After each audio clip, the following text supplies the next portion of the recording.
Money is an essential thing in our lives. For example, blood carries essential oxygen and nutrients to the human body. In the same way, money also transports goods and services needed by society. In recent years, with the advent of electronic money, major changes are coming to our payment methods. By the way, are you aware of the debate about digitizing the money issued by central banks? In other words, whether electronic money is recognized as public money or not. Some countries are specifically promoting its introduction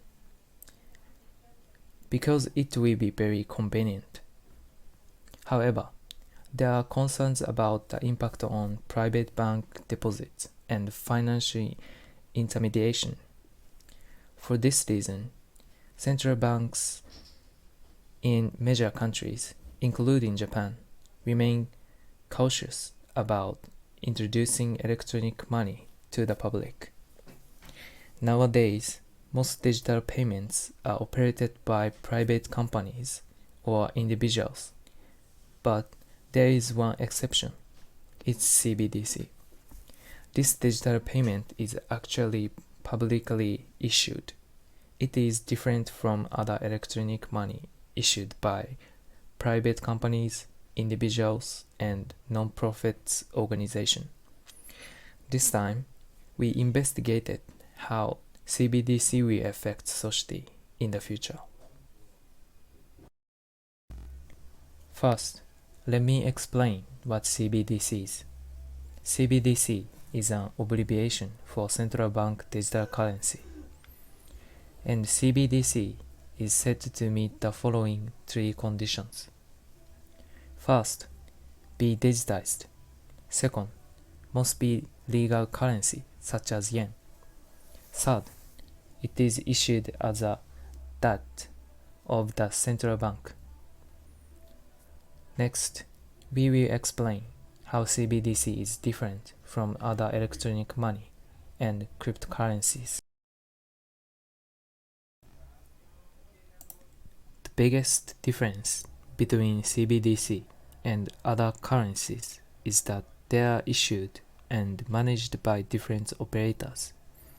Electronic money, such as PayPay, AD, AuPay, etc., is managed and issued by private companies. Additionally, cryptocurrency, such as Bitcoin, can be managed and issued by private companies, non-profit organizations, and individuals. On the other hand, CBDC is treated the same as public money handled by the central bank. Normally, with electronic money operated by private companies, the service can only be used at stores that have a contract with a payment provider. But CBDC can be used anywhere, just like cash. Also, there are differences in value fluctuations between cryptocurrencies and CBDC. Cryptocurrencies have the unique property that their prices fluctuate daily depending on demand at exchanges. On the other hand, the value of CBDC is guaranteed by the government. Therefore, large price fluctuations are unlikely to occur. CBDC is currently being adopted in several developing countries, such as Bahamas, Jamaica, and Nigeria. There are also studies that show that around 100 countries are undertaking research, development, and operation. China and India are among the countries that have started trial operations. Next, let's talk about advantages and disadvantages of CBDC. The first advantage of CBDC is ease of use. Currently, there are people in the world who cannot open an account because they do not have their birth registered or cannot prove their identity. It is estimated that there are 1.7 billion people. For these people, CBDC is widely used because it allows them to make payments with just smartphone. People can manage their money safely and at low cost using their smartphones. The second benefit is that it helps prevent crime. We don't know who used the cash, where it was spent, or what it used for. In other words, it can easily become a hotbed for criminal activity. However, with CBDC, the root of the money is known to the government, which reduces crime. This time, its disadvantage. Since CBDC is not anonymous and personal information is disclosed, it is possible for the government to have a strong influence on the economy and society based on information. Therefore, this CBDC risks concentrating power in the government. If we make the slightest mistake, we could create a situation where the government is in direct control of people's lives. How should we face CBDC? We asked the teachers close to us what they thought. I want to ask you, when did you first begin questioning CBDCs? Long time ago in Okinawa, Yes. when you went to the movies, you used to be able to watch 2 movies for 1 ticket. And one of the movies that I saw at that time was a movie called Demolition Man. And he's this kind of tough New York cop that goes into the future to get this bad guy and bring him back. And he goes to buy something. He's hungry. And he wants a hot dog or a hamburger or something like that. But the machine won't let him buy the hamburger or hot dog because the machine says, well, it's bad for your health. You've already had so many calories today. You can't have that.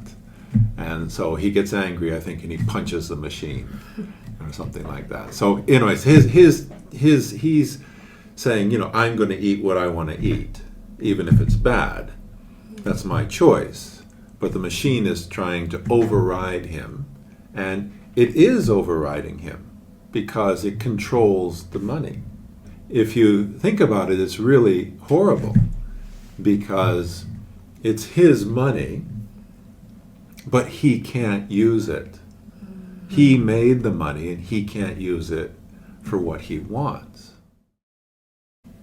What are some of the most serious problems for us as free citizens regarding the introduction of CBDC? Well, the most serious thing is you said you're a free citizen. Well, you won't be free anymore. We are controlled today, to a certain extent, but we still have a lot of freedom to do things what we want. And we can use, I can use my money to buy something, or I can purchase Starbucks coffee, or I can purchase a Lawson coffee, or whatever like that. Nobody's going to tell me what I can use my money on.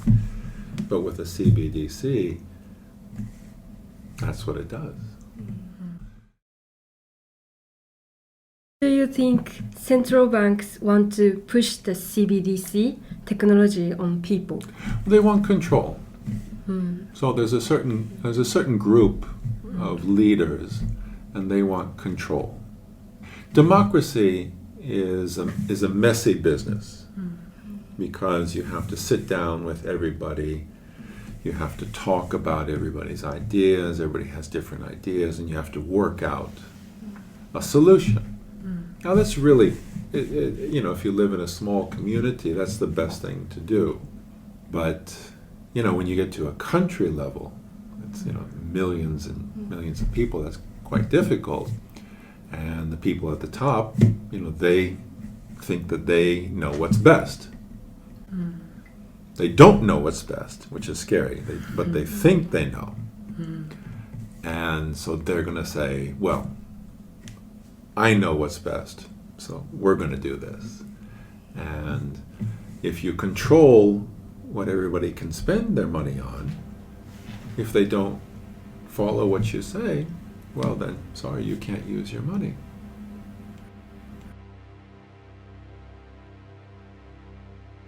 The next question. What are some things we can do to protect ourselves and our rights as citizens in the event that CBDCs come to Japan? Well, you just have to say, I don't want to do that. Use cash. So many people today use digital. They use Apple Pay or Wow Pay or PayPay or something like that. Use cash. And actually, cash works better because you say, okay, this month I'm only going to spend 20,000 yen on eating out. So you take your 20,000 yen, you put it in an envelope. This is my eating out money. So I'm, if I go to Lawson, or if I go to Otoya or McDonald's or whatever, I'm going to only use this money. And then, you can see the money, disappearing right in front of your, it's in your envelope right there. And that helps you budget your money, use your money wisely, and then, you can save better for your future. Thank you. Sure. Sure. Hello. Good morning. Good morning. Today, I would like to interview Mr. Brody. First, when did you first begin questioning CBDCs and why? Some years ago, when I first started teaching, this was back in 1995. One of my students gave me an article that really shocked me. In the article, it talked about how people were injecting themselves with chips. I guess it began happening in Europe in probably the mid-1990s. That technology, it caused me immediately to think about a passage in the Bible in Revelation about the mark of the beast. So during that time, I became kind of suspicious of microchip technology put into animals. They started microchipping pets, back in the 1990s. So this is a very common practice by veterinarian to control pets. And when I saw the humans started putting microchips in them, that really caused some great concern because I began to see a kind of overlap with the mark of the beast. So I think if you study the Revelation in the last book of the Bible, you can begin to see some very interesting signs of what's happening in the world of technology and the world of money. What are some of the most serious problems for us as free citizens regarding the introduction of CBDCs? Right now, we still have the freedom to conduct exchanges with, merchants, famima or mak, Sanye, right? We can go and our exchange is private. We can pull out 1000 yen and buy some onigiri or, whatever. The money, the hard currency, we call it hard currency. When we have that, we can engage in economic exchange. So we exchange hard currency for something, right? And that's private between you and the seller.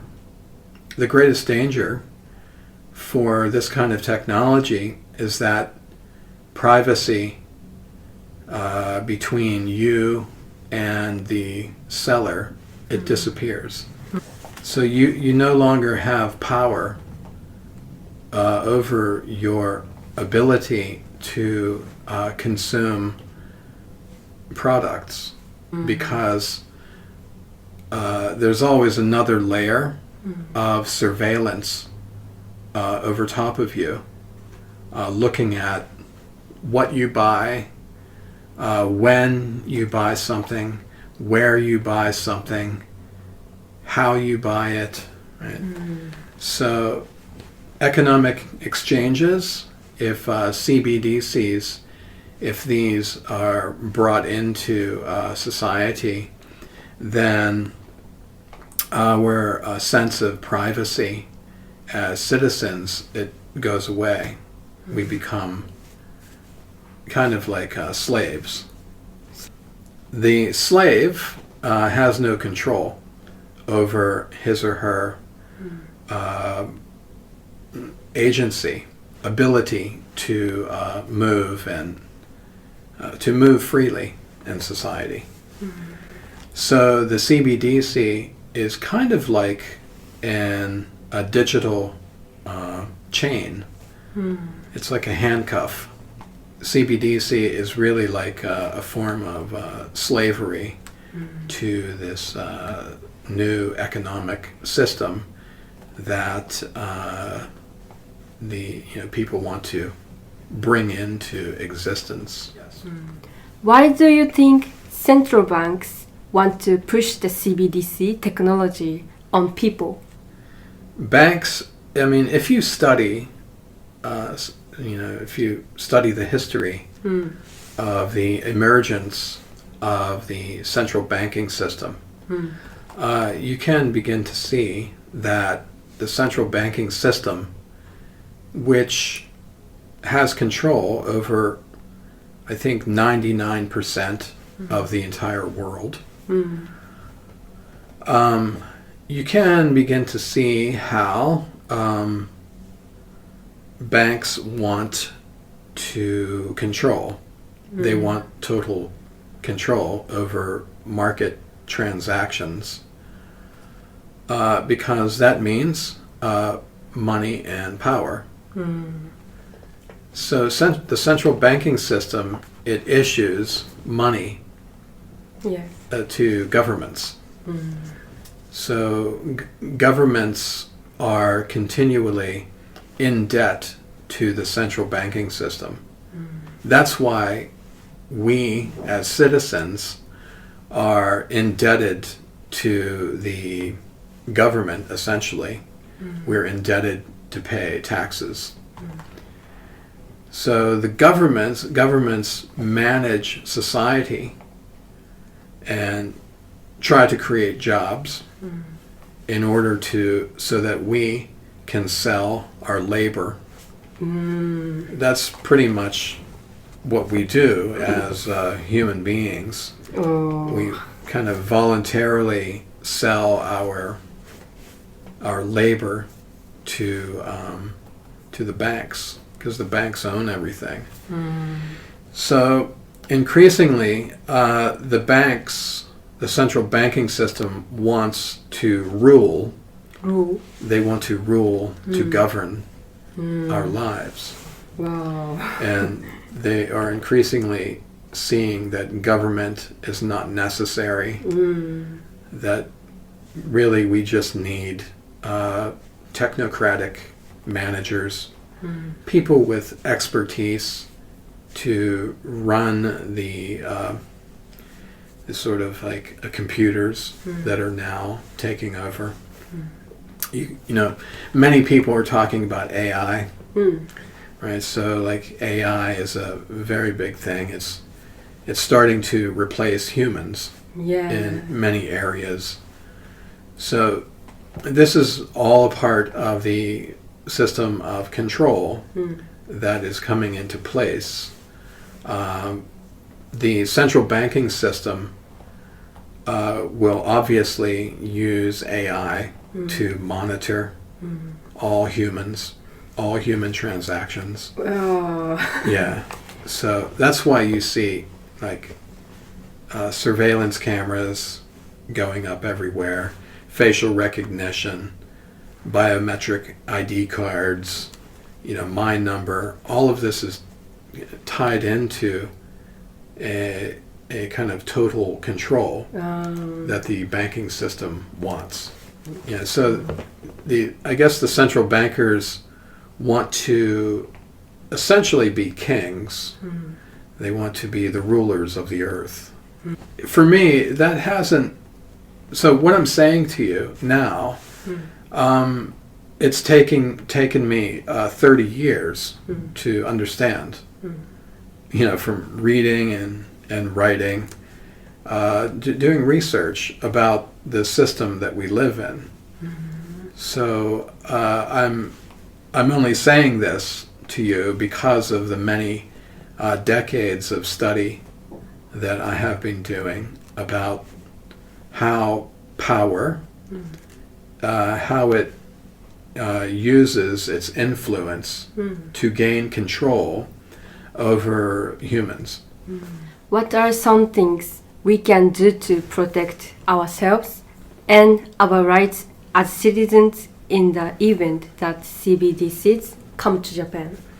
Maybe one thing that you can do is to start to like pull away from this central banking system. And we don't have to live in a central banking system. We don't need Starbucks. We don't need McDonald's.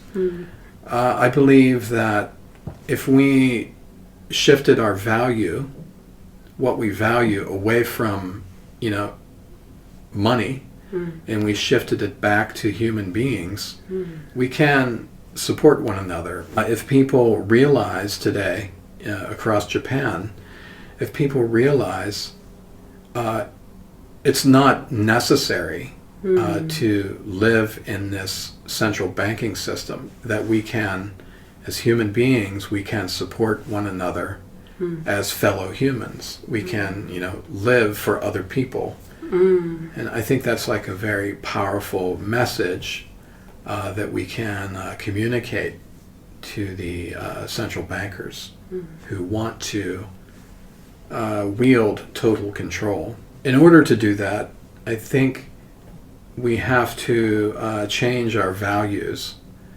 You know, when we're born into this kind of industrial society, through media, through schooling, we come to believe that the most important thing about being human is getting an education, going out, earning money, and consuming.